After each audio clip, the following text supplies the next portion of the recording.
Shalom, damai di hati. Kembali lagi di dalam pelajaran Sekolah Sabat. Kita akan sama-sama mengikuti ringkasan ataupun rangkuman dari pelajaran ke-12 di triwulan yang pertama di tahun 2021 ini. Tentu saja merupakan suatu sukacita dan bersyukur oleh karena kesempatan yang diberikan dari Departemen Sekolah Sabat.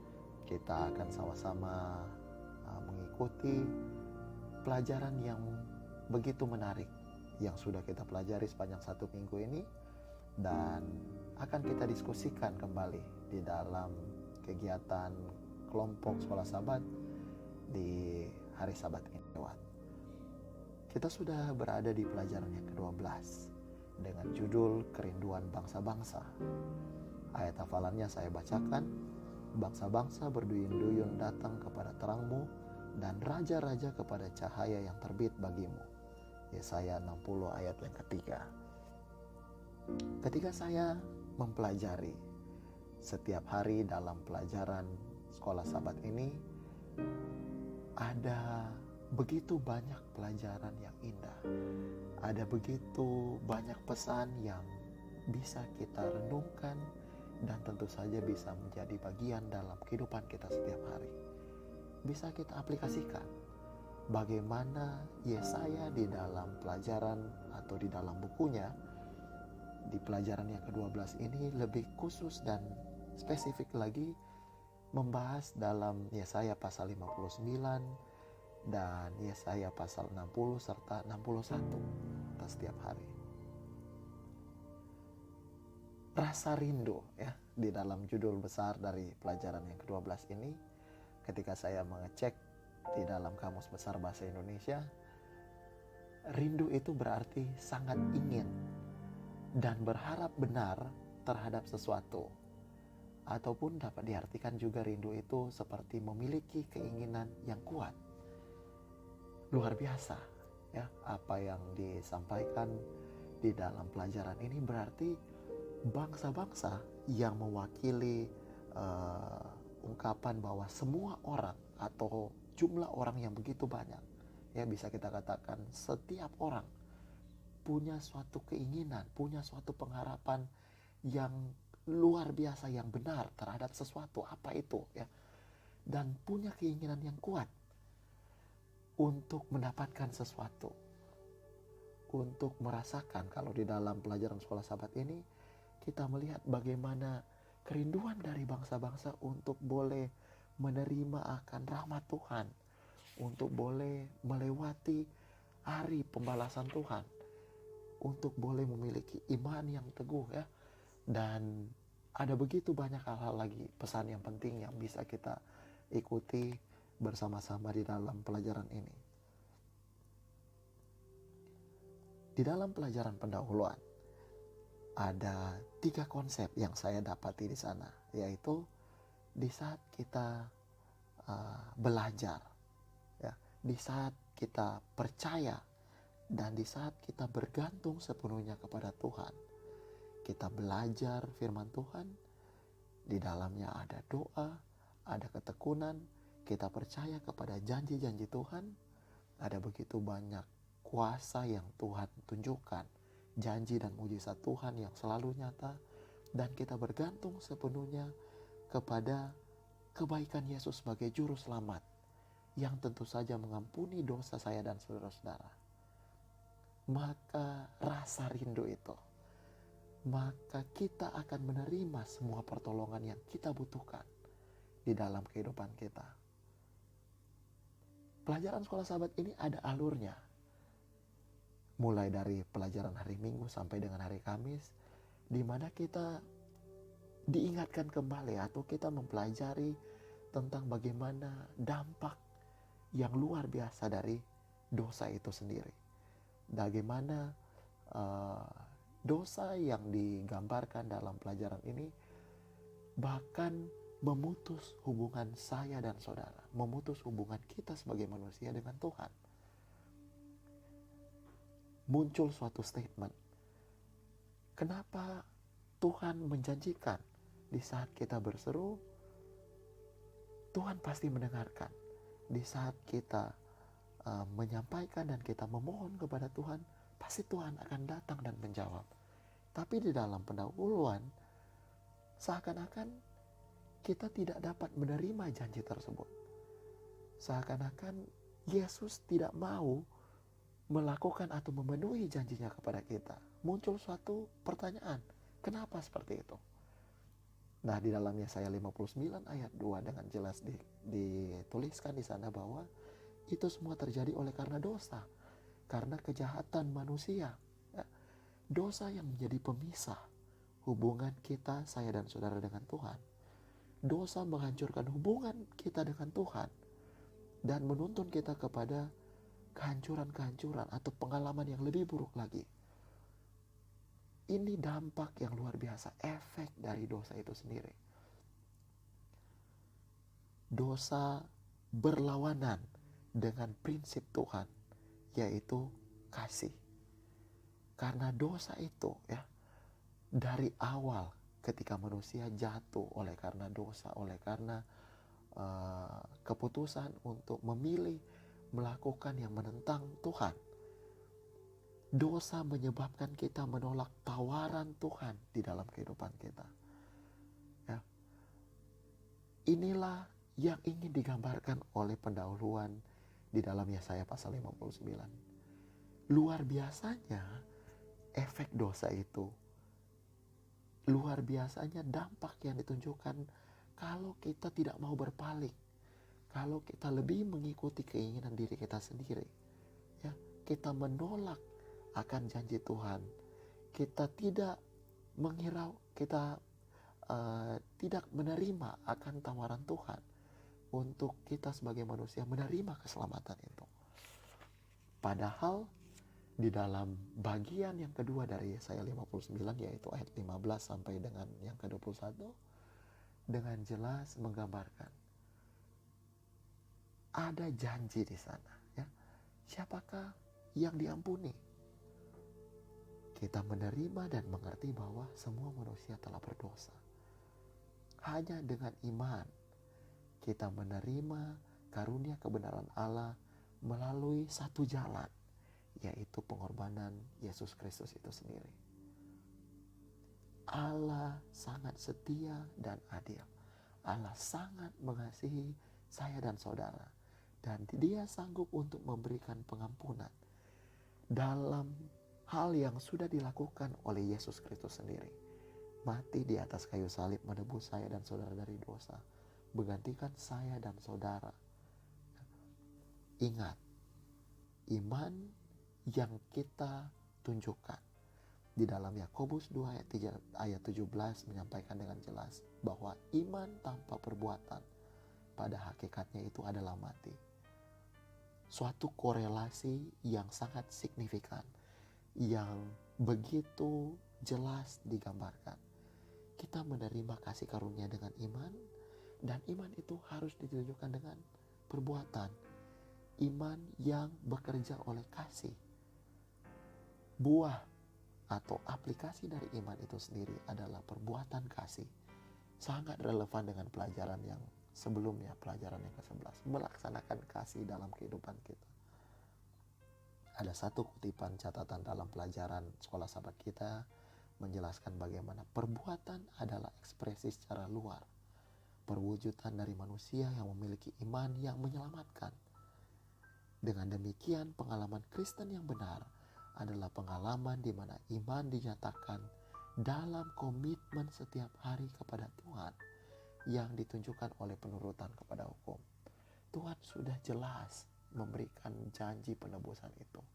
Kita menerima dengan iman dan ditunjukkan dalam perbuatan kasih kita, dalam komitmen kita.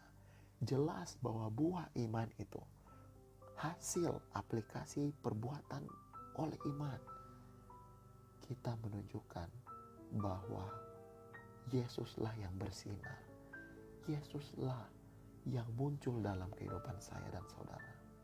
Nah, pelajaran mengenai seruan universal ini bisa digambarkan sangat relevan juga dengan judul besar kita. Ini suatu kerinduan, ya, bangsa-bangsa. Kalau di dalam pelajaran yang ke-8 di buku sekolah sahabat kita, atau tema besar dari buku Yesaya adalah hiburkanlah umatku. Ya. Ada terang yang muncul bahkan dari kegelapan. Bahkan penekanan dari seruan universal ini adalah meskipun ya kita akan mengalami penderitaan, kita mengalami penderitaan, kita hidup di dalam suatu cobaan atau suatu tantangan yang begitu hebat, tapi janji Tuhan ketika kita berseru, kita meminta kelepasan, kita meminta akan buah ataupun penggenapan dari janji Tuhan dalam Alkitab.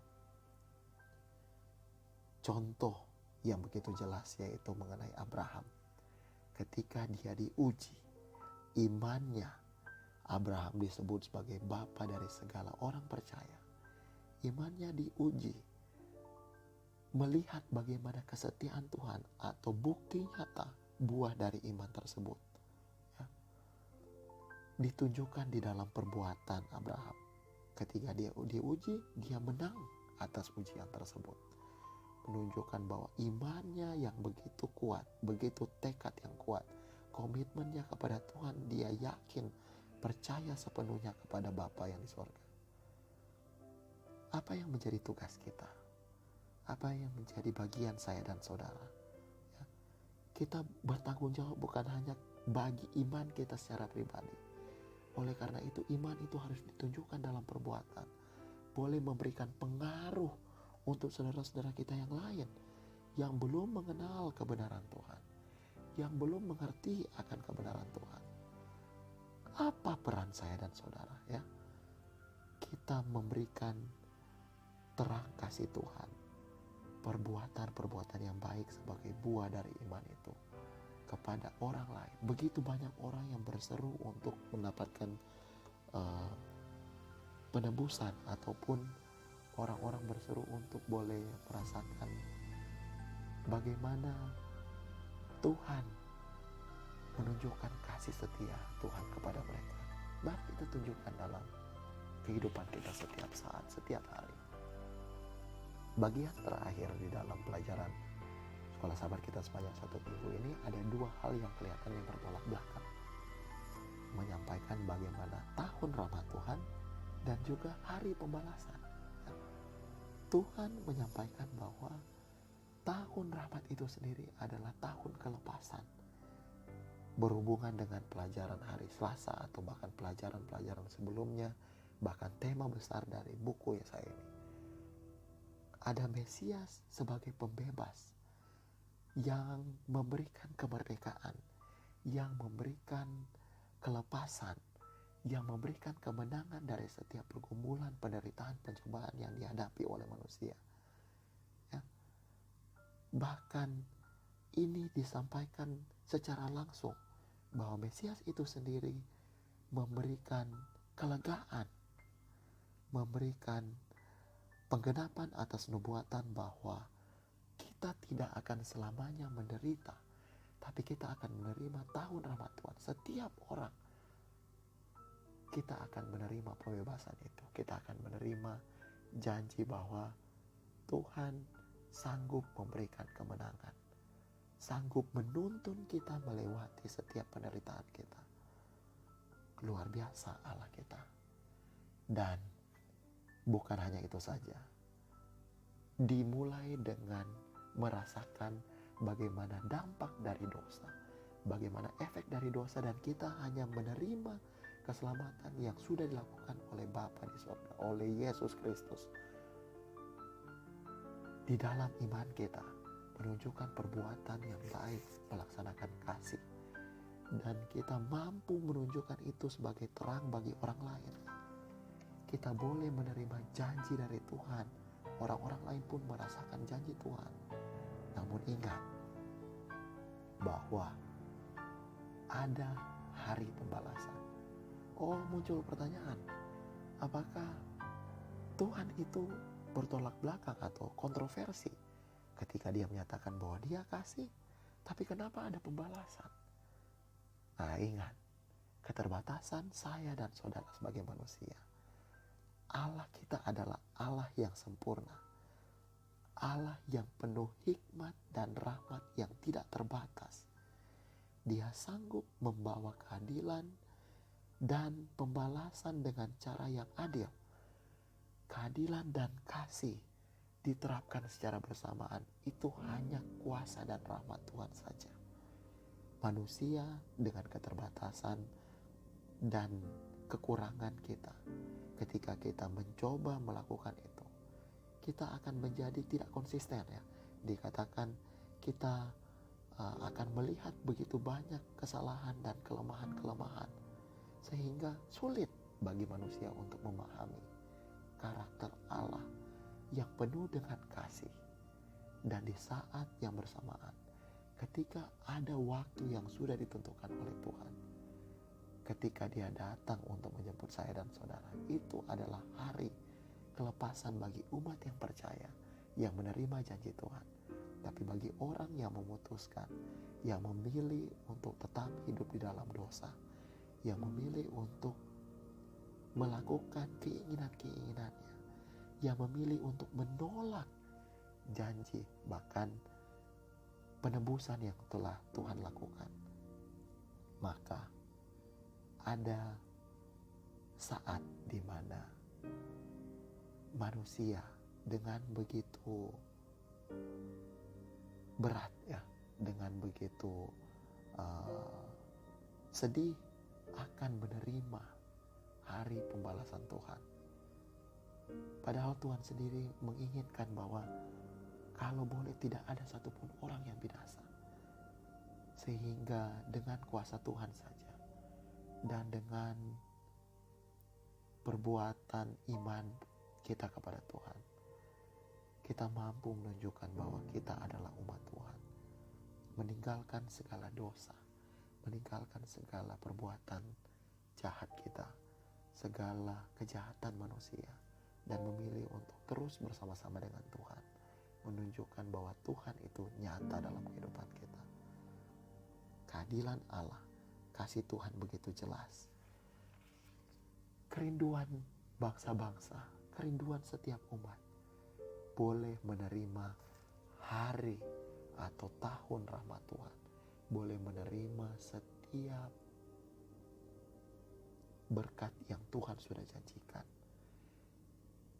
boleh meninggalkan dosa-dosa, boleh hidup selalu di dalam perlindungan Tuhan, di dalam kuasa kasih Tuhan yang menggerakkan saya dan saudara untuk menunjukkan itu di dalam kehidupan kita setiap hari.